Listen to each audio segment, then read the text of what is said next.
दोस्तों मेरी यूट्यूब पे एक सीरीज चलती है 60 इंपॉर्टेंस रूल, ठीक है। और ये मेरा 5वां दिन है, मतलब 5वां रूल है, ठीक है। और हर एक दिन एक नया रूल आता है, ठीक है। तो मैं सीधा रूल पे आता हूँ, ठीक है। Rule until unless if whether that, इन सब के यूज़ के ऊपर है, ठीक है। तो पहली बात तो सुन लो, अनटिल जो है टाइम बताता है, ठीक है। अनलेस जो है कंडीशन बताता है, ठीक है। और अनलेस ये हमेशा कंजक्शन ही रहता है, ठीक है। और लेकिन अनटिल जो है कभी कभी प्रीपोजिशन हो जाता है। अनटिल प्रीपोजिशन और कंजक्शन दोनों है। अनलेस जबकि सिर्फ कंजक्शन ही है, इतना ध्यान रखना, ठीक है। इफ़ जो है अपना इफ़, ये कंडीशन और डाउट बताने के लिए यूज़ होता है, ठीक है। इस इफ़ का यूज़ हम कंडीशन बताने के लिए भी करते हैं और कभी कभी डाउट अगर है सेंटेंस में तो वो वहाँ पर भी इफ़ का यूज़ होता है, ठीक है। अभी हम एग्जांपल समझते हैं, ठीक है। एग्जांपल ये है, जैसे पहला एग्जांपल है कि आई विल वेट अनलेस या अनटिल ही कम्स, ठीक है। मैं तब तक वेट करूँगा, ठीक है, जब तक वो आ नहीं जाता है, ठीक है। मतलब इस यहाँ पर क्या यूज़ होगा, ठीक है। अनलेस ये कोई शर्त नहीं, मैं किस टाइम तक वेट करूँगा, जब तक वो आ नहीं जाता है। तो यहाँ पर टाइम का बोध हो रहा है, तो इस वजह से हम यहाँ पे अनटिल का यूज़ करेंगे, ठीक है। यहाँ पर देखें, दूसरा एग्जांपल देखते हैं, ठीक है। अनलेस या फिर until he works he will not succeed, ठीक है। वो तब तक सफल नहीं होगा जब तक वो मेहनत नहीं करेगा, ठीक है। यहाँ पर शर्त बताई जा रही है, तो यहाँ पर हम अनलेस का यूज़ करेंगे, ठीक है। अगला देखते हैं, ठीक है, third number, and he doesn't work he will not succeed, ठीक है।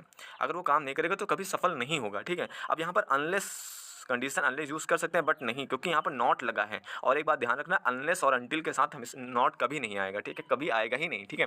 तो हमने बताया था कि इफ़ यहाँ पर कंडीशन बताने के लिए यूज होता है, ठीक है। तो इफ़ का यूज़ हम यहाँ पर कर सकते हैं, ठीक है। तो if he doesn't work he will not succeed, ठीक है। अगला देखते हैं, ठीक है। अगला देखते हैं, one can't succeed in life unless one are not punctual in one's work, ठीक है। अब यहाँ अनलेस के साथ नॉट यूज़ नहीं हो सकता, तो एरर सी में होना चाहिए, बट नहीं, एरर सी में नहीं है, ठीक है। एरर अगर एरर सी हम टिक कर दें, ठीक है, तो यहाँ पर वन के साथ आर कैसे आ सकता है, ठीक है। तो इसका मतलब हम कंजक्शन ही बदल दें, अनलेस ना लगाकर इफ़ लगा दें। क्या लगा दे, इफ़ लगा दे, ठीक है। तब ये सही हो जाएगा। तो एरर आपका बी पार्ट में है, ठीक है। अगला देखते हैं, वेदर। हमें इफ़ और वेदर कभी कभी यूज हो जाते हैं, ठीक है। वेदर का यूज़ भी डाउट में करते हैं और इफ़ का यूज़ भी डाउट में ही करते हैं, ठीक है।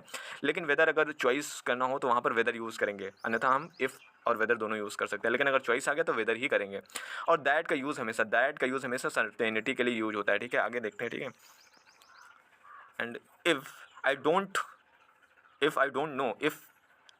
Know if weather he will come, ठीक है। तो यहाँ पर हम देखते हैं, ठीक है, उसको पता नहीं कि वो कब आएगा, ठीक है। उसको पता नहीं वो कब आएगा, तो यहाँ पर दोनों सही हैं, ठीक है। दोनों डाउट की वो हो रहा है, ठीक है, डाउट का पता लग रहा है। तो इसका मतलब यहाँ पर इफ़ का यूज़ भी कर सकते हैं और वेदर का भी यूज़ कर सकते हैं, ठीक है। अब यहाँ पर और लगा है, ठीक है। तो और जब लगता है, ठीक है, तो हम वेदर का यूज़ करते हैं, तो वहाँ इफ़ का यूज़ नहीं कर सकते, ठीक है। तो यहाँ पर वेदर यूज़ होगा, ठीक है। I have